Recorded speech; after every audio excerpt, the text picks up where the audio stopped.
Buenas noches con todos los participantes de este webinar.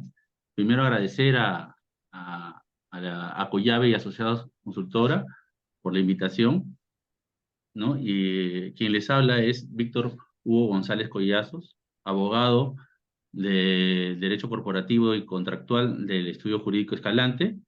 En esta ocasión me ha tocado tocar un tema para informarles o de alguna manera instruirles cuál es el procedimiento para transformar una sociedad a una IRL o viceversa.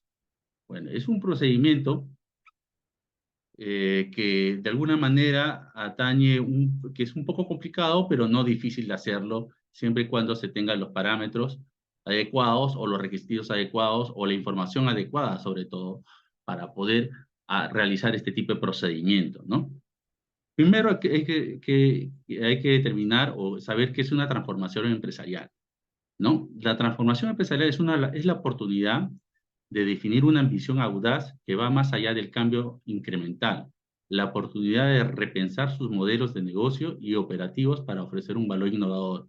¿Qué quiere decir esto? Que una empresa individual de responsabilidad limitada o una sociedad, llámese una sociedad anónima o una sociedad de responsabilidad limitada, puede adecuarse o transformarse a un nuevo modelo jurídico societario, ¿no? En este caso, la sociedad, la sociedad puede transformarse en una IRL o la IRL en una sociedad, ¿no? Las empresas en el Perú pueden cambiar de su forma jurídica, es decir, pueden transformarse de una sociedad a una IRL o viceversa, como les acabo de decir.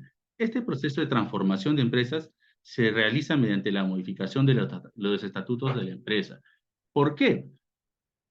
La IRL está regulada por el Decreto Ley 21621 y las sociedades están reguladas por la Ley General de Sociedades. En ese sentido, obligatoriamente al transformarse en otro tipo societario o en otro tipo empresarial, es obligatorio la modificación de los estatutos en su empresa, totalmente, ¿no? Asimismo, es un procedimiento en el cual una sociedad regularmente constituida adopta un tipo societario de los regulados por la Ley General de Sociedades, que es la 26887, o el decreto ley el 21621 o viceversa. Esto no implica que al momento de transformarse no se va a disolver la empresa o no se va a liquidar, ¿no? No altera los derechos y las obligaciones de su socio o titular. Lo único que cambia es el tipo de persona jurídica, ¿correcto? Entonces, hay que tener claro eso, porque muchos piensan que se elimina la IRL y nace una nueva, o es necesario disolver para volver a nacer una nueva. Entonces, no, justamente se creó el tema de la transformación para que la personería jurídica continúe en el tiempo y no se pierda. Esta reorganización de empresas se encuentra contemplada para las IRLs en el Decreto Ley 21621 que regula a la empresa de responsabilidad limitada, en la cual también contempla todo procedimiento del mismo. También para poder aplicar el tema de las transformaciones, hay que también revisar la Ley General de Sociedades, que es la Ley 26887, y de todas maneras el Reglamento de Registro de Sociedades. Bueno, esto es el concepto básico de la transformación, ¿no? Ahora, ¿qué requisitos se necesita para transformar una EIRL a una sociedad? Lo primero es buscar un abogado especialista en derecho corporativo o empresarial que conozca del tema. Entonces, este abogado procederá a redactar una minuta que estará autorizada por él, ¿no? Y el acta de decisión de titular donde se decide la transformación de una IRL a sociedad. Este es como primer requisito que te pide una notaría al momento de hacer la transformación para poder elevarlo. ¿Qué más te pide una notaría? La notaría también te pide la copia del testimonio de la empresa para revisar y, quién sabe, observar algo que esté mal dentro del acta de decisión titular o la minuta hecha por el abogado. También te pide la copia literal actualizada de SUNAT. Esto es importantísimo porque se necesita verificar los últimos actos y verificar quién es el último titular y si puede tomar la decisión de hacer la transformación. Como cuarto requisito, también te va a exigir el libro de actas de la IRL legalizado por ante notaría o juez de paz de ser necesario, pues, ¿no? Sabemos que mientras que exista un notario dentro de las provincias o dentro de los distritos, el libro de actas podrá ser legalizado por el notario, ¿no? Dentro de su jurisdicción. Pero si no existiera, en este caso, un notario cerca, entonces quien toma esta facultad es el juez de paz que está dentro de su jurisdicción. También te va a exigir la copia del DNI del titular y de los nuevos socios. Evidentemente, para transformar una IRL a una sociedad, va a cambiar a una sociedad que se va a necesitar la pluralidad de socios, evidentemente de dos a más personas, si es una sociedad anónima cerrada o una sociedad de responsabilidad limitada, de 2 hasta 20 personas que estipula la ley. Y estos nuevos socios que ingresarán como en esta transformación tendrán que aportar su capital, que puede ser mediante un depósito bancario o mediante bienes muebles o inmuebles, mediante el aporte de bienes muebles e inmuebles, el cual se verá reflejado en un informe valorativo y en la declaración jurada de recepción de bienes. La norma, en este caso, también habla de las publicaciones, pero acá hay una salvedad, ¿no? En este caso de transformación, que es de una IRL a una sociedad, la norma o el decreto de ley 21621 establece que cuando la IRL se va a transformar a una sociedad, ¿no? Se tiene que realizar bajo las normas o requisitos de las sociedades. Entonces, acá aplicamos un precedente o una resolución del Tribunal Registral, que es la número 184 del 2017, que habla que no es exigible insertar, en este caso, las publicaciones. ¿Por qué? Porque de acuerdo a esto, si estamos hablando de una transformación a una IRL bajo las normas de la Ley General de Sociedades, estamos hablando de una junta universal indirectamente. ¿Por qué? Porque interviene el titular y el nuevo socio. Entonces, de acuerdo a esta resolución del Tribunal Registral, dice que si está completo el capital, en este caso está completo el titular y está completo los socios que están interviniendo en el acta, entonces no es necesario que se exija la inserción de estos avisos publicitarios, ¿no? Que establece la norma. ¿Por qué? Porque no es necesario el derecho de separación porque intervienen todos, ¿correcto? Entonces, ya con estos hay una salvedad para evitar que se inserte estos avisos publicitarios y de esta manera al cliente también se le hace ver esto para que no haga un gasto de más en las publicaciones, ¿no? Muchos abogados no conocen esta resolución del Tribunal Registral y muchas veces piden siempre que se haga la publicaciones, pero ya de acuerdo a la experiencia que hemos tenido, en este caso en mi persona, trabajando en notaría corcuera, y ya conversando y analizando las normas, nos podemos muy bien acoger a esta resolución del Tribunal Registral, que es la 184 del 2017. ¿Correcto? Entonces, continuamos. Los requisitos para transformar una sociedad a una IRL. Este es al revés. En este caso, la sociedad que está conformada por dos o más personas se quiere transformar a una empresa individual. Entonces, la diferencia es que la sociedad está conformada por dos o más personas. Una empresa individual de responsabilidad limitada, el mismo nombre dice individual, es una sola persona. Pero ¿qué pasa? Para proceder a hacer esta transformación, la norma en el artículo 72 de la ley 21621-73, si no me equivoco, establece que todos los accionistas o todos los participacionistas de una sociedad tendrán que transferir previamente sus acciones o participaciones a una sola persona, como requisito previo antes de la transformación.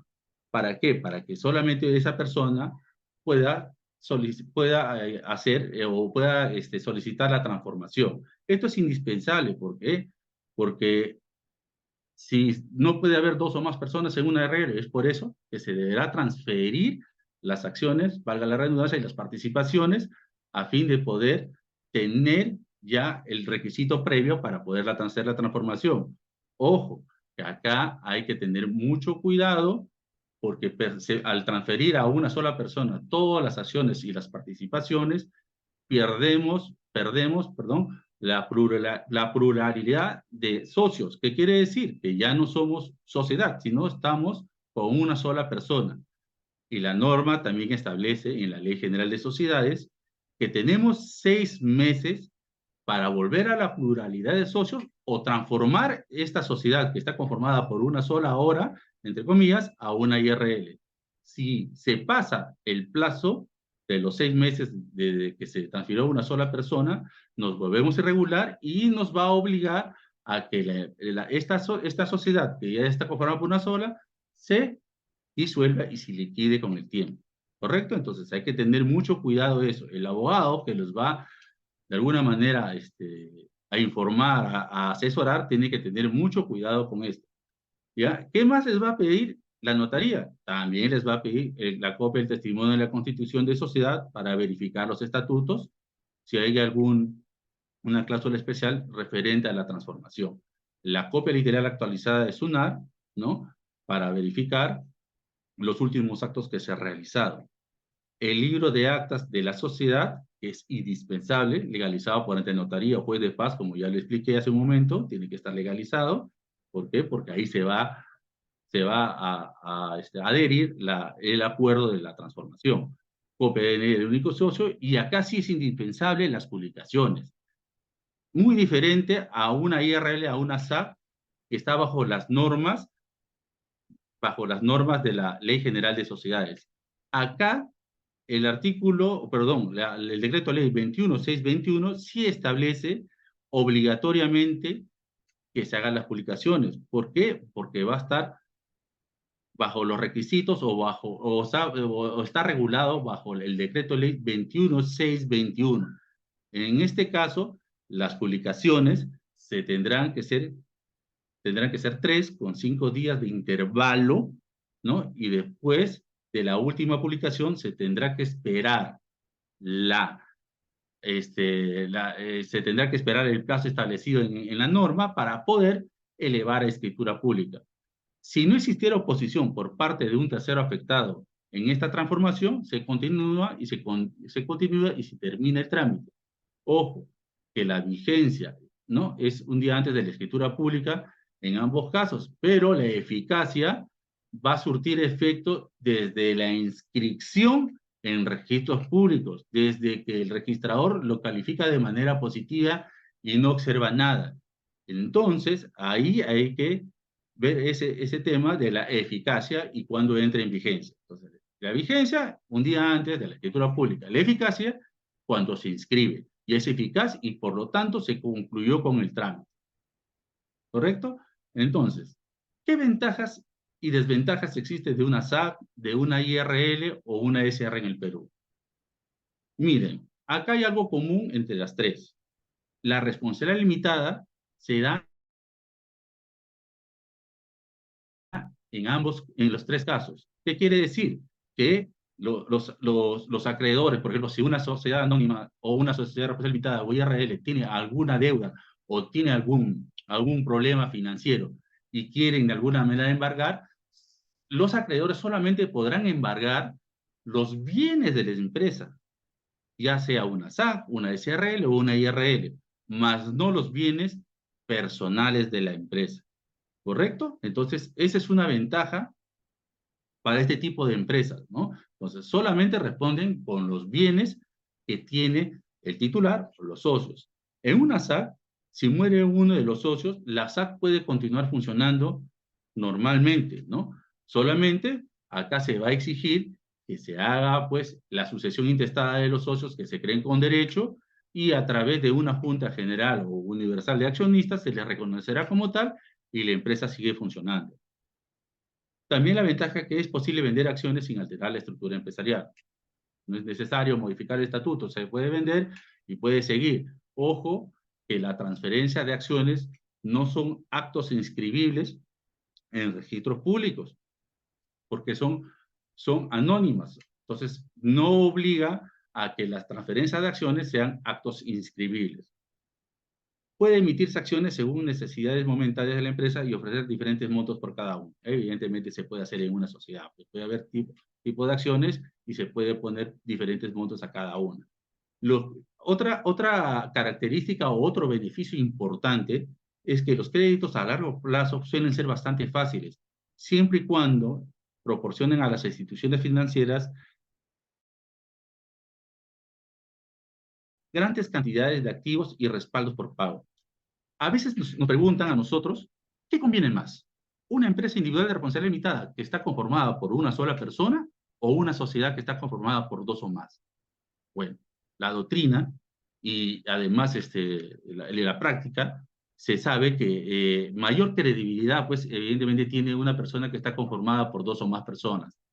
En ese sentido, entonces, más credibilidad tiene una sociedad que una IRL, ¿no? Ahora, hay IRLs, evidentemente, que tienen un récord crediticio muy alto porque ya son antiguas y se han ganado esa credibilidad ante las instituciones financieras. Pero si vas a comparar entre las dos, evidentemente, siempre le dan mayor o da mayor seguridad ante terceros una sociedad.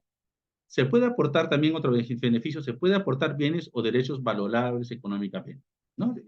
También se puede hacer, es una ventaja que tiene la SAC. ¿Qué desventajas tienen? Los accionistas no tienen responsabilidad personal por deudas o daños a terceros. Es una desventaja que tiene la sociedad anónima, ¿no? El dinero que los accionistas arriesgan o pierden al invertir en una sociedad anónima se limita a la cantidad invertida. ¿Esto qué pasa en los aumentos de capital? Cuando uno aumenta su capital, hay socios que invierten más. Pero ¿qué pasa si el negocio o la obra que se iba a realizar no tuvo buen camino? Entonces, fue negativo. Entonces, quien más invierte, pierde más. Pero también puede pasar a lo contrario, ¿no? Que puede ser una ventaja. Más inviertes, al final tienes mayor utilidad. Entonces, ese es el tema de la inversión cuando una persona invierte más o invierte menos, ¿no? Esa es una desventaja. Puede pasar que sea negativo o también puede ser que pase a favor. Para transferir las acciones a un tercero, se debe emitir una declaración al gerente general, quien informará a los accionistas en la Junta General para aprobar la declaración o desaprobarla, ¿no? Miren, la Ley General de Sociedades establece todo un procedimiento para poder transferir las acciones, pero también se puede establecer dentro del estatuto que no exista el derecho de la adquisición preferente, o sea, que la transferencia de acciones sea libre, que no haya todo este procedimiento, que el socio para transferir sus acciones mande una carta notarial a la gerencia o a la administración la reciba y luego la administración informa a los socios de la oferta del vendedor y el vendedor a través del acta se pueda pronunciar y adquirir las acciones. Entonces, todo este procedimiento se puede evitar al momento de constituir la sociedad y declararlo libre, pero también es un arma de doble filo. Acuérdense que no hay fiscalización, no hay un filtro, entonces el accionista puede transferir a un tercero que al final, en vez de alguna manera beneficiar a la sociedad, perjudica a la sociedad. Entonces, es un arma de doble filo, pero también esto sí se permite en las sociedades cuando se redacta el contrato de constitución.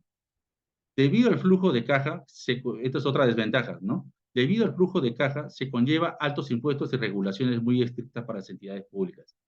Evidentemente, pues, no es una desventaja, sino que tenemos que saber pagar nuestros impuestos. Entonces, evidentemente, a veces unos dicen que conlleva altos impuestos y regulaciones muy estrictas. ¿Por qué? Porque ya al ser una persona jurídica formal, evidentemente SUNAT te va a fiscalizar muy estrictamente, mientras que tú cumplas con los pagos, con tus impuestos, con todas tus declaraciones, SUNAT ni te va a mirar. Pero si tú de alguna manera incumples esto, y se da cuenta SUNAT, evidentemente siempre te va a auditar. Entonces, evidentemente, pues siempre va a haber este tema de la molestia del pago de los tributos de los impuestos, ¿no? Entonces, para algunos es una desventaja, pero como digo, mientras que tú estés bien asesorado contablemente, no va a haber ningún problema. Ventajas de una IR, de una empresa individual de responsabilidad limitada.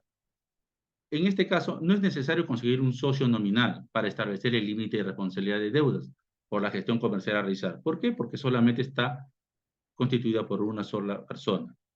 Otra ventaja, tiene limitación de responsabilidad del titular denominado patrimonio de afectación, pues permite asumir riesgos inherentes a toda actividad comercial sin el temor de aventurar y eventualmente perder la totalidad del patrimonio, en consecuencia del derecho de la garantía general. En otras palabras, como mismo dice el texto, se puede separar el patrimonio personal o el patrimonio de la empresa. Lo que les dije hace rato, las tres tienen la responsabilidad limitada, solamente responden con el patrimonio de la empresa, más no con el patrimonio personal. Otra ventaja que hay acá en la IRL, se podrá funcionar bajo un RUC distinto al del titular, debido a que hay separación de patrimonio. ¿Qué quiere decir? Cuando las empresas o cuando las personas son personas irregulares, mayormente tienen un negocio unipersonal y están bajo el RUC 10, pero es necesario que estas personas se regularicen. Y en ese sentido, al constituirse, al formalizarse como empresa o como persona jurídica, existes, entonces das credibilidad ante terceros. Entonces, no es necesario que ese RUC 10 sea el mismo de la persona jurídica. Estamos hablando de dos personas distintas, una la persona natural y una la persona jurídica. La persona natural está bajo el RUC 10 y la persona jurídica bajo el RUC 20. Entonces, esto permite la separación de los patrimonios y no quiere decir que se trate de lo mismo, ¿no? Dependiendo del contrato que se elabore frente al abogado, ¿no? El dueño tendrá autoridad total o parcial sobre las decisiones que deben ser tomadas y ejecutadas. Esto es importantísimo que lo sepan. Al momento que ustedes constituyen su empresa, tienen que tener que bastante comunicación con el abogado, porque, a ver, las facultades que se otorga a su representante legal, puede ser que el titular sea el dueño y el titular nombre a un tercero como gerente para que lleve la administración de la sociedad. Entonces, se tendrá que el titular decir, bueno, te doy, si tú crees que esa persona no te va a fallar y no te va a jugar chueco, entonces le das todas las facultades. ¿Qué facultades son? Las facultades administrativas, las procesales y judiciales, y las que son peligrosas son las mercantiles y financieras, que son las bancarias, se les conoce así, ¿no?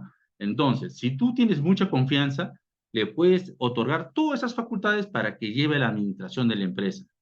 Pero si tú no lo conoces y recién lo estás contratando y no sabe cómo va a trabajar, es preferible que les des las facultades limitadas. En mi experiencia, yo les puedo decir, si pasara esto, le puede dar como de manera parcial. Le doy las facultades judiciales, le doy las facultades procesales, le doy las facultades administrativas para que vaya a las municipalidades, al Poder Judicial, pueda conciliar, normal.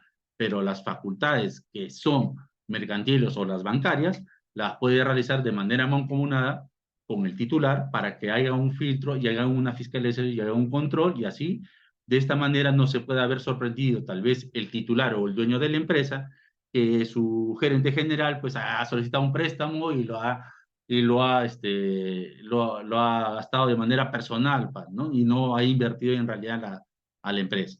Entonces, eso todo tiene que haber una comunicación siempre con el abogado, siempre el abogado tiene que de alguna manera asesorar y dar a conocer su cliente, ¿no? Desventajas de la IRL. Se tiene mayor costo con la gestión del negocio respecto a una persona natural, puesto que se deberá llevar a la contabilidad y para eso se necesita de un profesional idóneo para el puesto. Bueno, cuando tú te transformas o te formalizas a una IRL, evidentemente ya pues ya no eres una persona natural, sino eres una persona jurídica. Y por lo tanto necesitas de un profesional idóneo. ¿Y quién es el profesional idóneo? Es el contador, porque el contador es el que te va a llevar todo el tema de tus balances, de tus declaraciones, de tus tributos. Entonces, tienes que, evidentemente, te va a generar un mayor costo, pero te va a dar la tranquilidad de que todo está yendo bien y que no vas a tener un problema a futuro con terceras personas. Entonces, es importante, entonces, es una desventaja, sí, porque vas a gastar más, pero bueno, también te da una cierta seguridad. Existe agravación de penas por el hecho de otorgar contratos simulados entre el acreedor de la IRL y esta. Claro, porque a veces hacen contratos simulados para beneficiarse tal vez con bonos que el Estado da. Entonces, si el Estado se da cuenta, evidentemente hay un, hay un delito que se está cometiendo porque se está inventando contratos simulados para beneficiarse con bonos que puede dar el Estado, con tal vez licitaciones que el Estado también, la empresa está participando. Entonces, todo esto hay que tener mucho cuidado si es que hacen contratos simulados. Las ventajas de una SRL. Igual, el patrimonio personal de los socios no se opone en riesgo. Esa es la responsabilidad limitada, como le digo, ese es el beneficio común que tienen todas las empresas que están formalizadas mediante la ley 26887 o el decreto ley 21621. La constitución de la SRL es más sencilla y barata que una SA. Sí, se puede decir que sí, porque participan de dos a pocas personas, hasta 20 en una SA, participan puede participar de dos, pero puede ser de 20 a más, pues, evidentemente, ¿no? Tal como lo establece la Ley General de Sociedades, ¿no? Acá hay que tener cuidado con las SRL, porque las transferencias de participaciones son muy protocolares. Entonces, para transferir las participaciones de un socio a otro, se tendrá que hacer la minuta hecha por el abogado, el acta donde está el acuerdo de la perdón, el acuerdo de la transferencia. Y además de eso, se tendrá que hacer la escritura. Y por último, se tendrá que inscribir. Entonces, es muy protocolar. Entonces, ¿qué pasa? En este caso, si la sociedad tiene un socio que está en rojo, que está en Infocor, un socio participacionista, entonces la transferencia se hace muy larga. Si se dan cuenta, a lo contrario que pasa con una sociedad anónima cerrada. La transferencia se puede hacer en una sociedad anónima cerrada o una sociedad anónima solamente mediante un acta o mediante un contrato privado y se descarga en el libro de matrícula y el gerente va y informa que el debo socio ya salió ante la SUNAT. Pero en una SRL eso no pasa. Se tiene que firmar el acta, se tiene que firmar la minuta, se tiene que firmar la escritura pública y además se deberá esperar los 7 días que establece la norma para inscribir esta transferencia. Hasta eso, el banco ya te rechazó el préstamo o la operación bancaria que necesitaba realizar ya pasó y ya de alguna manera te perjudicó. Bueno, eso es para cultura general, en todo caso para que sepan, ¿no? La responsabilidad de la SRL recae en los administradores, más no en los socios. Claro, los socios no son responsables del mal manejo que los administradores puedan realizar. Entonces, esa responsabilidad recae siempre en los administradores. Desventajas de la SRL. El aporte de los socios está en relación a la responsabilidad que tenga cada uno. ¿Correcto? Entonces, eso está clarísimo. Generalmente está orientado para empresas familiares pequeñas. Mayormente las SRL en la antigüedad, pues solamente las constituían, pues, las empresas familiares. Ahí tenemos, creo, Horna y Hermanos, que es una SRL, ¿no? Y así hay muchas más que son familiares, ¿no? Las sociedades anónimas mayormente son personas que se unen, que no son familia, también pueden ser familia, evidentemente, pero se unen para generar una empresa que, que tenga una inversión de capital para el mercado que quieran ellos llevar su objeto social. ¿Correcto? Entonces, ahora, la doctrina dice que, como estas empresas de alguna manera, las SRL, son desventajosas al momento de la transferencia de participaciones, y no solamente en eso, sino en otros actos jurídicos que pueda realizar, la jurisprudencia dice que estas tienden a desaparecer, porque en realidad no permiten que el negocio jurídico que sea rápido, sino que de alguna manera trabe siempre el negocio jurídico. Entonces, es por eso que después de la SEA se creó la SAC para ser reemplazada en un futuro, ¿no? Entonces, estas tienen tendencia a desaparecer. Es por eso que en el futuro estas van a tener que transformarse de SRL a SAC porque estas ya van a dejar de ser parte de la Ley General de Sociedades, ¿no? El capital social debe estar pagado al menos en un 25% de cada participación y depositado en la cuenta bancaria a nombre de la sociedad constituida. Bueno, en las sociedades, sabemos, la ley establece que toda sociedad puede pagar hasta un 25% de su capital al momento de constituirse, pero la norma misma dice, la Ley General de Sociedades, que tienen un año para cancelar el saldo del capital social. Si no lo hacen, se vuelve irregular y por lo tanto nuevamente se tendrá que disolver o ampliar en todo caso el pago, del pago del saldo del capital mediante un acta dentro del libro de actas, ¿no? Entonces, esta es la información. Ahora, al momento, para terminar la exposición o la información, las transformaciones de una SAC a una IRL o de una sociedad a una IRL o la sociedad a una IRL, hay que pensarlo mucho, ¿no? Mayormente esto se da porque siempre al momento de cambiar el modelo societario o el modelo jurídico, hay un beneficio de por medio. Puede ser un beneficio económico, puede ser un beneficio comercial, o puede ser un beneficio tecnológico, ¿no? Porque a veces hay empresas antiguas que necesitan transformarse porque están quedadas en el tiempo y al momento de transformarse, evidentemente, se van a actualizar. El económico porque necesitan tener mayor credibilidad y entonces ante terceros es preferible que se transformen a una sociedad, ¿no? Para tener mayor credibilidad y poder participar, por ejemplo, en licitaciones públicas al momento de querer estar en una de ellas, ¿no?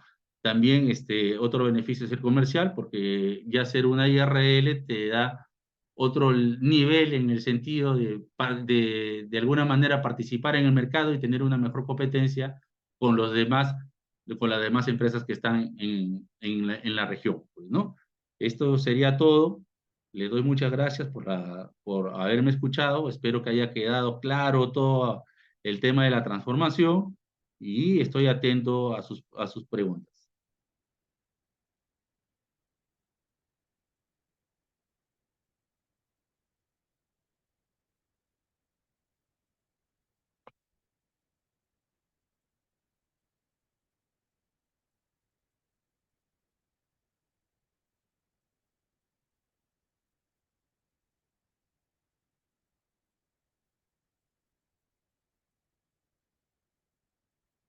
Pepe. Consulta, ¿cuál sería una ventaja legalmente para una persona natural con negocio trabajar como una EIRL? La ventaja, mi estimado Pepe, que al formalizarte como una IRL, lo que busca el Estado en realidad, que es todas estas empresas, por ejemplo, las tienditas, los negocios pequeños, se formalicen. ¿Por qué? Porque cuando tú vas a trabajar con terceros, mayormente te piden que seas una persona formal, que seas una persona que existe.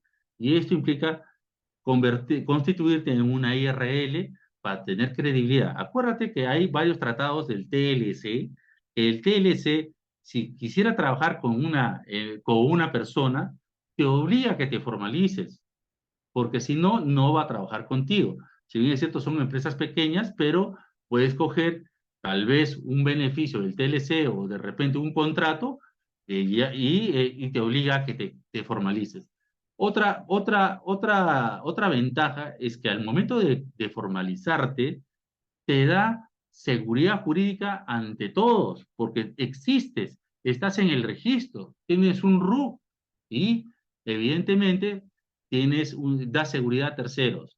Y además, los bancos también, siempre cuando eres una persona formal, te dan otro tratamiento al momento de que tú le solicitas un crédito, ¿no? Porque evidentemente vas a ver dónde encontrarte, vas a ver que existes, tienes un RUC que declaras y tienes credibilidad con ello, ¿no?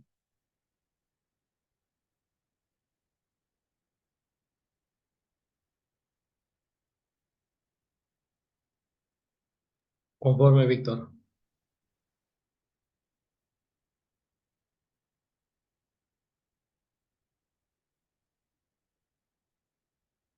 ¿Alguna pregunta más?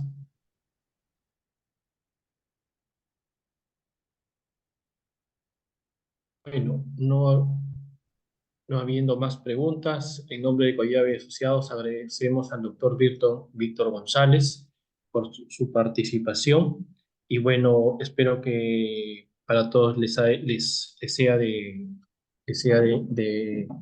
les sirva para poder formalizar sus actividades empresariales. Gracias a todos y buenas noches también. Buenas noches con todos.